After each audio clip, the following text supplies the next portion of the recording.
The massive crystal halls of Galactic University buzzed with excitement as dozens of alien students gathered in the main assembly room. Today was special. Today marked the beginning of the first ever student exchange program with the mysterious planet called Earth. Dr. Cathara stood at the front of the room, her forearms moving gracefully as she spoke to the crowd.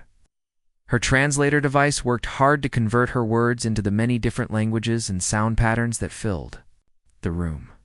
"Students, you have been chosen for something historic," she began.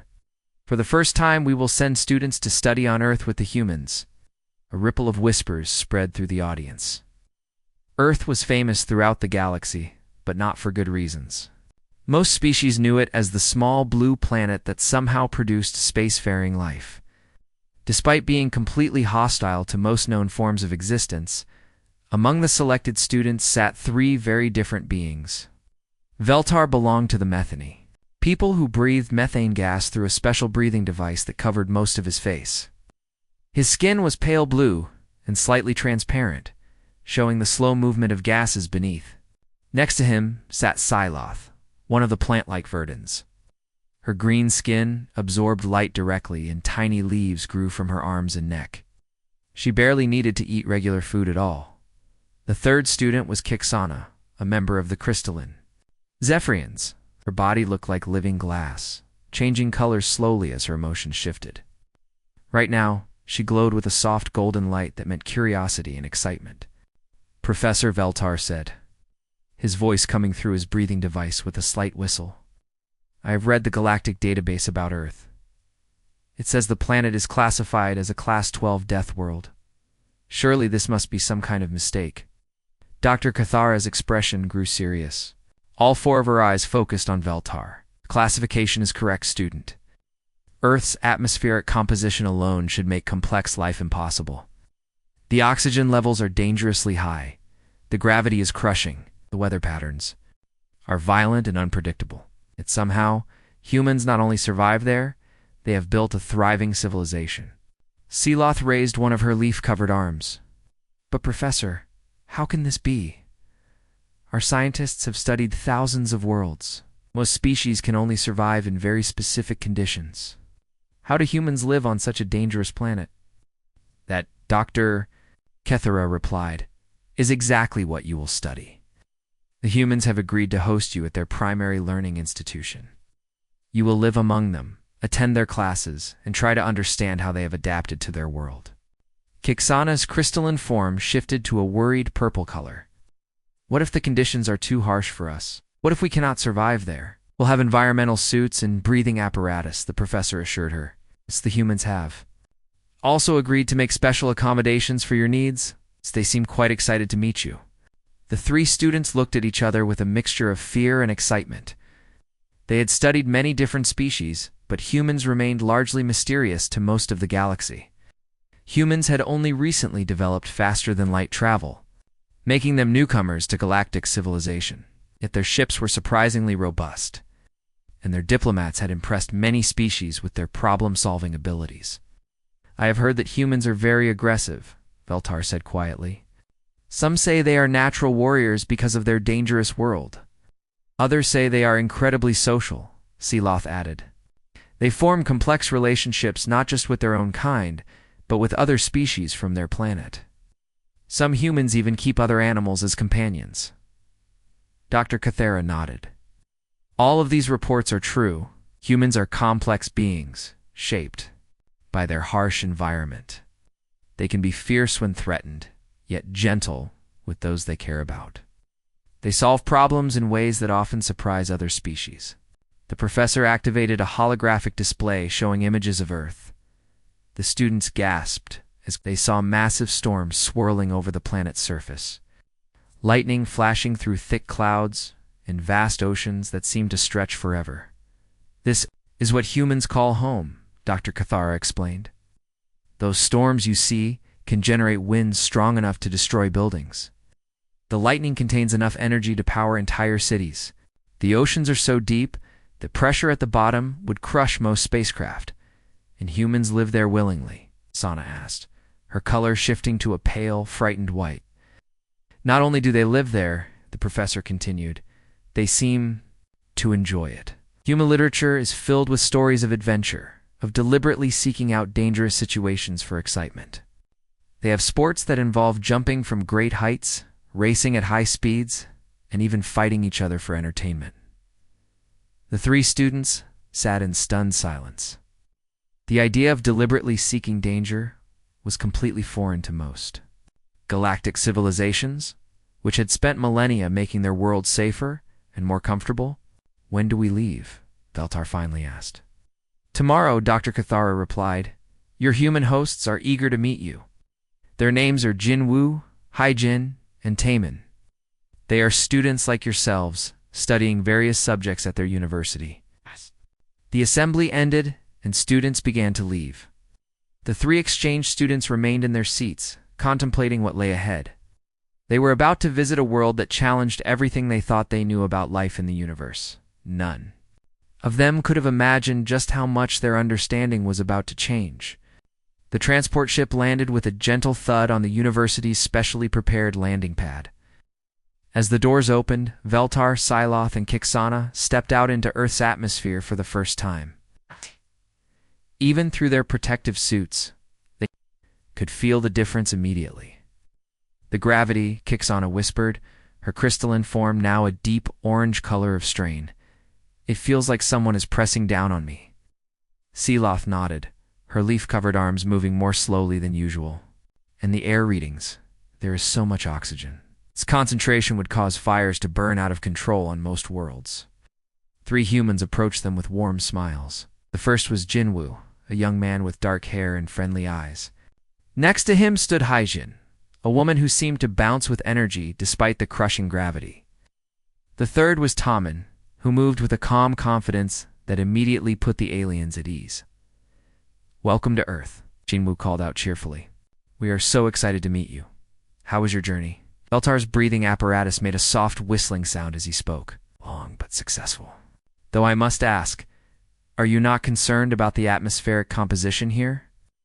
Our sensors show oxygen levels that would be considered extremely dangerous on most worlds. Haijin laughed, a sound that seemed impossible given the heavy gravity. Dangerous. We need oxygen to live. Though I suppose it does make fires burn pretty hot, we have to be careful with that. The three aliens looked at each other in alarm. These humans were casually living in what amounted to a fire-ready atmosphere, and they seemed completely unconcerned about it. Come on, Taemin, said gently. Us show you around the campus. You will love it here. As they walked, the aliens noticed more disturbing things. Human students were moving around normally, some even running, in gravity that made every step feel like lifting weights. They carried heavy bags that would require mechanical assistance on most worlds. Some were even engaged in what appeared to be recreational physical activity. What are those humans doing? Siloth asked, pointing to a group throwing a round object. Back and forth playing frisbee, Haijin explained. They are having fun. Kixana's color shifted to confused purple. But they are exerting themselves in this heavy gravity. That should be exhausting. Earth gravity's normal for us, Jinwoo said with a shrug. What is gravity like on your worlds? The aliens did. Quick calculations in their heads. The numbers were shocking. Earth's gravity was nearly double what most spacefaring species considered heavy world standard. Yet these humans acted like it was nothing. Their next stop was the campus dining hall, where they witnessed something that made all three aliens feel sick. They watched as Taemin filled a cup with a dark, steaming liquid and drank it with obvious pleasure. What is that substance? Kixana asked, her crystalline form now shifting to a worried yellow color. Coffee, Taemin replied, taking another large sip. It has caffeine. It helps me stay awake when I need to study. You are consuming a stimulant toxin, Veltar said, his breathing growing rapid. Voluntarily. For pleasure. Well, when you put it that way, Taemin laughed. But caffeine is not really toxic to us, at least not in normal amounts. The aliens watched in growing horror as other humans consumed various substances. Some ate plants that made their faces turn red and their eyes water.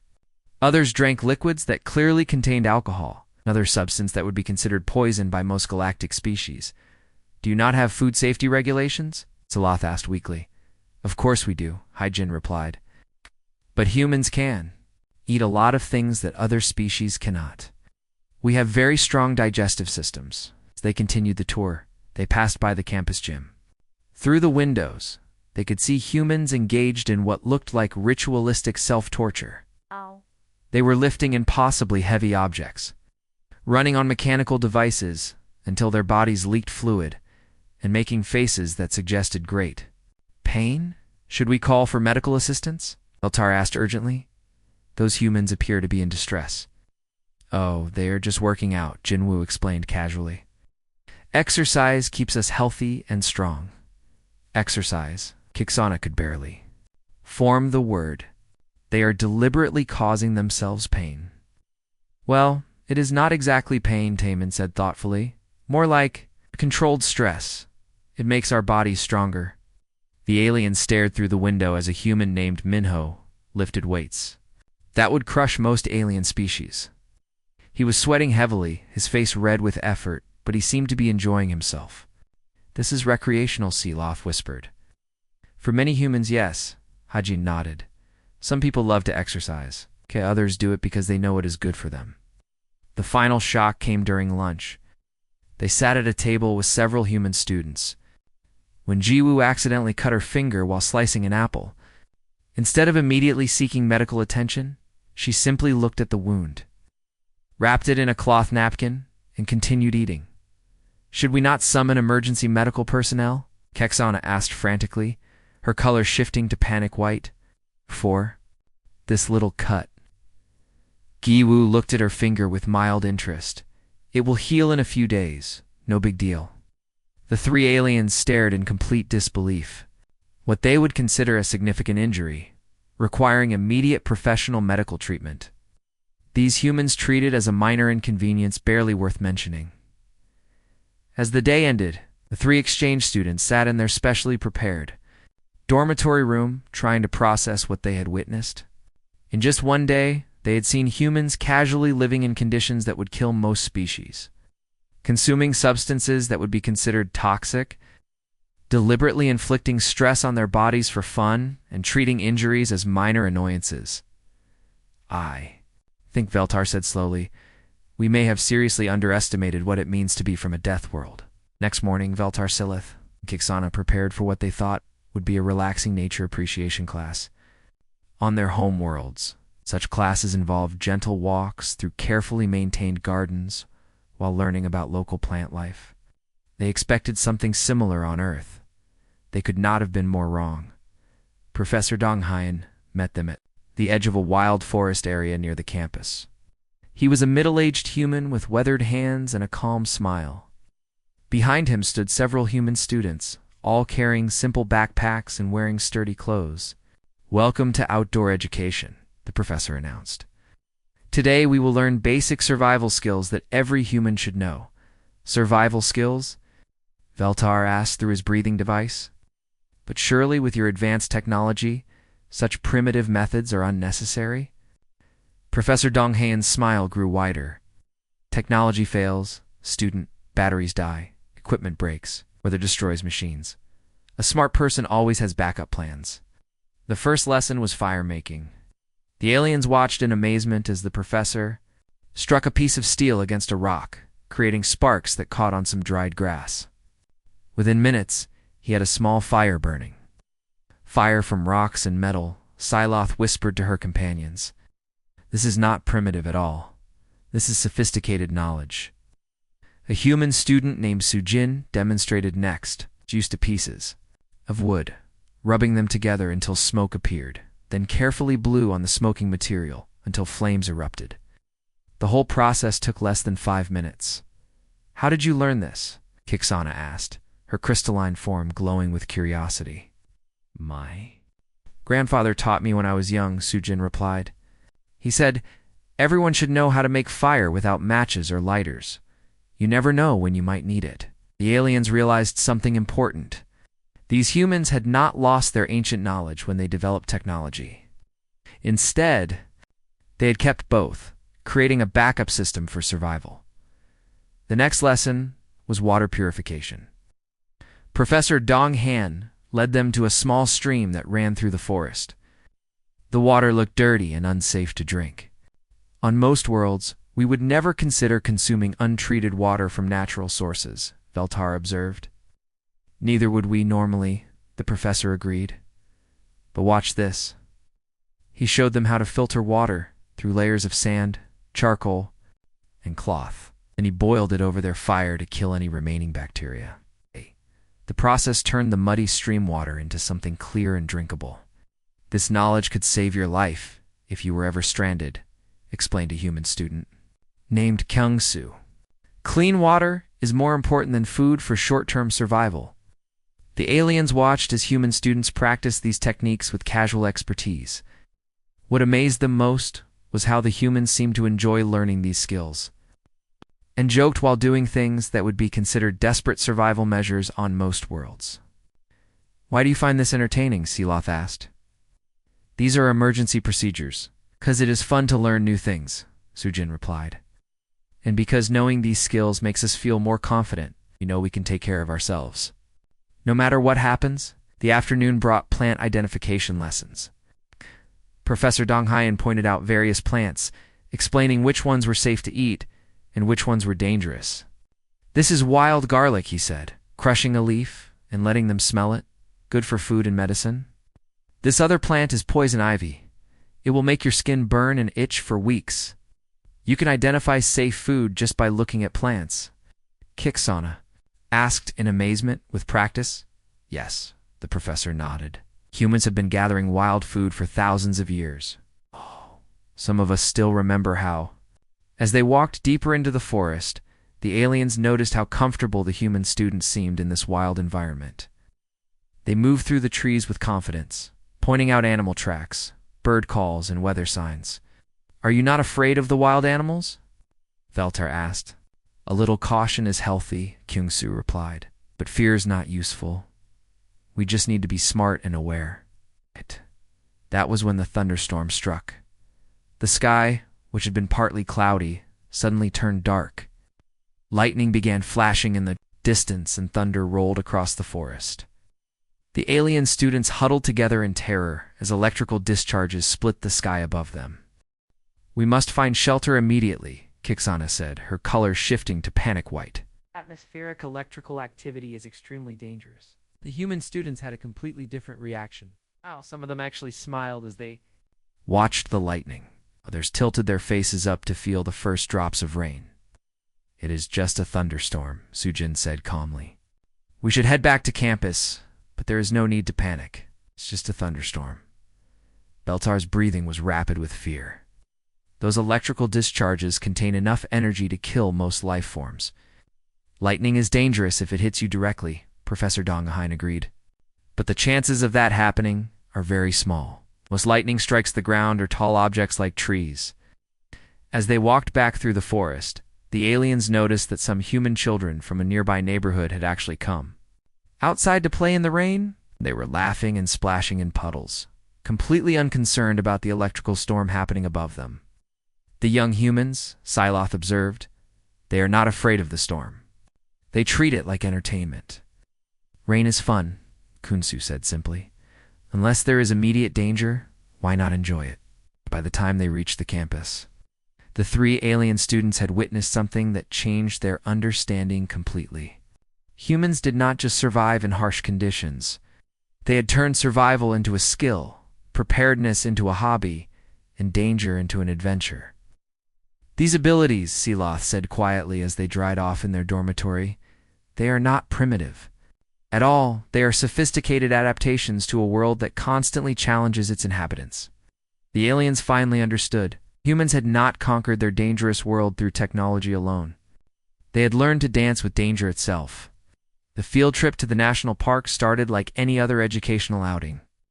Veltar, Siloth, and Kiksana had grown somewhat used to Earth's harsh conditions over the past few days, though they still found the gravity exhausting and the oxygen levels concerning. They followed Professor Donghayan and the human students down a winding trail that led into a deep canyon. This geological formation is perfect for studying rock layers, the professor explained as they walked. You can see millions of years, of Earth's history in these walls. The trail was narrow and rocky, carved into the side of the canyon wall. On most worlds, such a path would be considered extremely dangerous and would require safety equipment.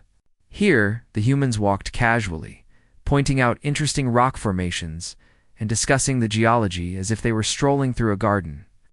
"The canyon walls are quite steep," Veltar observed, his breathing device whistling with nervousness. "What if someone falls?" "We stay on the trail and watch our step," Jinwoo replied simply. "Common sense keeps us safe." The aliens marveled at how differently humans approached risk. Where other species would see deadly danger, humans saw manageable challenges that required only basic caution. They had been walking for about an hour when Taemin suddenly stopped and looked up at the sky. "Professor, those clouds look concerning." Professor Donghain followed his gaze.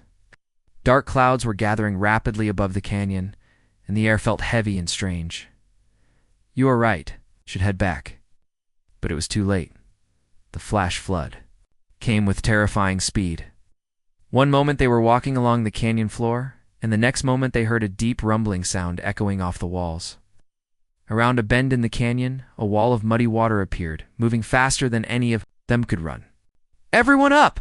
Professor Donghain shouted. "Get to high ground now!" The group scrambled up the rocky slope to a narrow ledge about 10 feet above the canyon floor.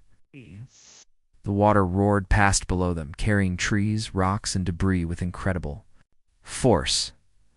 They were trapped on a ledge, barely wide enough for all of them to stand. The alien students immediately panicked. This was exactly the kind of situation that their advanced technology was designed to prevent. Veltar's breathing became rapid and shallow. Seleth's leaves began to curl inward with stress. Kixana's crystalline form turned a bright red color of extreme alarm. "We are going to die," Kixana whispered. "This is how it ends." "Our emergency communicators are not working," Veltar reported, checking his equipment. "The atmospheric interference is too strong. The environmental suits are failing," Syleth added. "They were not designed for these conditions." Human students had a completely different response to the crisis. "Everyone stay calm," Jinwoo said in a steady voice. "Panic will not help us." The aliens watched in amazement as the humans who had been laughing and joking just minutes before transformed into something entirely different. They became focused, organized, and completely calm under pressure. "Hai-Jin, check what communication equipment we have," Professor Donghain ordered. "See if you can boost the signal somehow." Taemin examined the rock face above us. He continued. "Look for a safe climbing route to higher ground. Sujin, inventory our supplies. Water, food, anything useful." The humans moved with practiced efficiency, each person taking on specific responsibilities without being asked twice. They had become a survival team in seconds. "How are you so calm?" Veltar asked Jinwoo, who was using his jacket to collect rainwater dripping from the rocks. "Above. Being scared does not change our situation," Jinwoo replied. "We focus on what we can control." Hai-Jin had taken apart her communication device and was connecting it to parts from other equipment. "I can boost the signal if I use the battery from the geological scanner," she announced. "But that will drain all our power," Taemin pointed out. "Better to use it for rescue than save it for later," she replied. Already making the connections, the aliens watched in fascination as the humans systematically addressed each problem. Minho secured loose rocks above them to prevent slides. Kunsu began rationing their small supply of food and water. Sujin used her body heat to warm the aliens who were struggling with temperature regulation in the harsh conditions. "You are sharing your resources with us," Syleth observed, "even though it reduces your own chances of survival." "We are a team," Sujin said simply. "We survive together or not at all." For 6 hours, they waited on that narrow ledge. The water below remained too high and fast to cross safely. The humans took turns keeping watch, sharing warmth, and maintaining group morale with what they called stories and jokes. Ow. "How can you make humor in this situation?"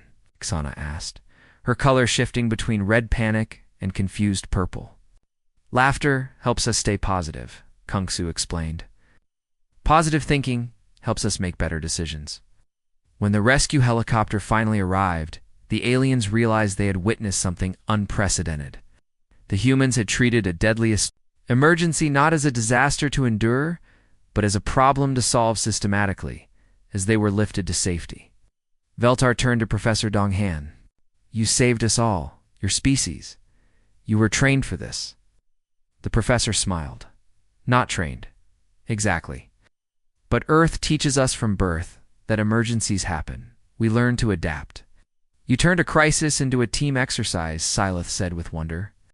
"That is how humans survive," Hujin replied. "We do not fight the danger. We work with each other to overcome it." The aliens sat in stunned silence as the helicopter carried them to safety. They had just learned the most important lesson about humans. They did not just survive their Deathworld. They'd learned to thrive by turning every challenge into an opportunity to work together. Back at the University Medical Center, the 3 alien students lay in specially designed recovery beds. Their bodies were still adjusting to the stress of the canyon emergency. Veltar's breathing was finally returning to normal patterns. Siluth's leaves were slowly uncurling from their stressed position. Kixana's crystalline form had faded from panic red to a tired but stable blue color. The human students who had shared their ordeal were already back to their normal activities. Ginwoo had attended his morning classes. Haijin was working on an engineering project.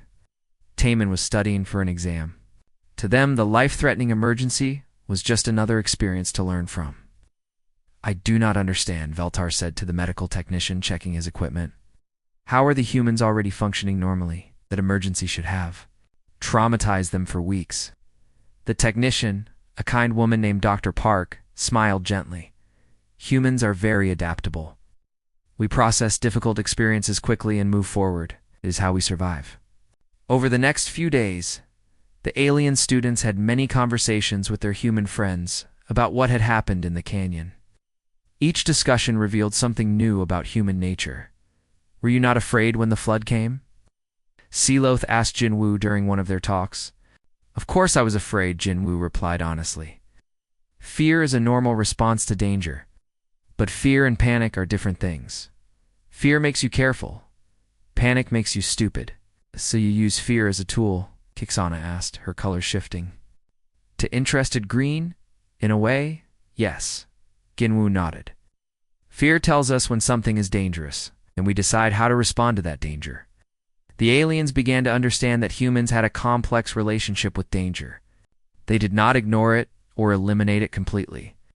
Instead, they had learned to work with it, to use it as information for making better decisions. "On our worlds," Veltar explained, "we try to remove all danger from our lives. We build perfect environments where nothing can go wrong." "That sounds nice," Haijin said thoughtfully. "But what happens when something does go wrong?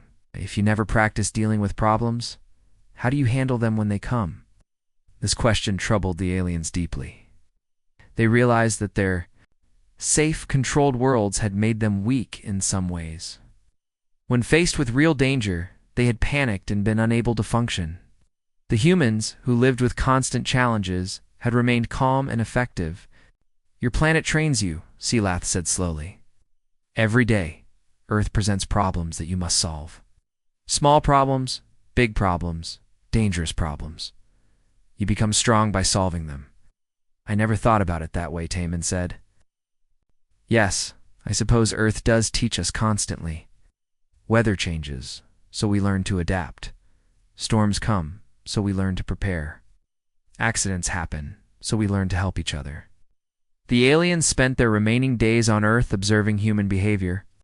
With new understanding, they watched students study hard for difficult exams, seeing it as practice for handling pressure. They observed athletes pushing their bodies to limits, recognizing it as training for emergencies. They saw friends helping each other through personal problems, understanding it as building teamwork skills. "Everything humans do," Kixana observed, "it is all connected to survival. Even your entertainment and social activities serve a purpose." "Maybe," Kyungsu said with a laugh, "or maybe we just like to have fun. Sometimes the best way to prepare for hard times is to enjoy the good times." Most of all, humans could be serious when necessary, but they did not live in constant fear of their dangerous world. They had learned to find joy and humor even in difficult situations. On their last day, the three alien students sat together in the university garden, preparing their final report for Dr. Cathara and the Galactic University. They had learned more in 1 week than they had expected to learn in a full semester. "What should we tell them?" Veltar asked. "How do we explain what we have discovered?" "We tell them the truth," Seelith replied. "Earth is not just a death world. It is a death world that creates life forms stronger than anything else in the galaxy." "The classification system is wrong," Kixana added. "Class 12 Deathworld suggests a planet that kills everything. But Earth does not kill humans. It makes them stronger."